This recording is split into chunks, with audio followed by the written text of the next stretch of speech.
લોકસભા ચૂંટણી પહેલા ગુજરાત આરએસએસે કવાયત તેજ કરી છે। આપણે જણાવી દઈએ કે અમદાવાદમાં ખાસ કરીને આરએસએસ અને તેની ભગીની સંસ્થાઓની વ્યાપક સમન્વય બેઠક યોજવામાં આવી, જેમાં મુખ્યપ્રધાન વિજય રૂપાણી, નાયબ મુખ્યપ્રધાન નીતિન પટેલ અને પ્રદેશ પ્રમુખ જીતુ વાઘાણી સહિતના ભારતીય જનતા પાર્ટીના હોદ્દેદારો હાજર રહ્યા।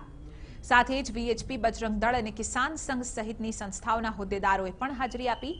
આ બેઠકમાં લોકસભાની ચૂંટણી પહેલા સંઘની રણનીતિ વિશે ચર્ચા કરવામાં આવી હતી। સાથે જ રામ મંદિરનો મુદ્દો પણ ચર્ચાનું કેન્દ્ર રહ્યો। પરમ પૂજ્ય સંતો એમનો આદેશ છે અને હિન્દુ સમાજની લાગણી છે કે રામ જન્મભૂમિના સ્થાન ઉપર ભવ્ય રામ મંદિર બનવું જોઈએ। સંઘના સ્વયંસેવકો એ આદેશને અને હિન્દુ સમાજની લાગણીને પૂર્ણ કરવા માટે કટિબદ્ધ છે। મંદિર બનવું જ જોઈએ। અધ્યાદેશ આવે અને બને, ન આવે તો પણ બને, રામ મંદિર કોઈ પણ સંજોગોમાં બનવું જોઈએ। ચર્ચા કરવામાં આવશે।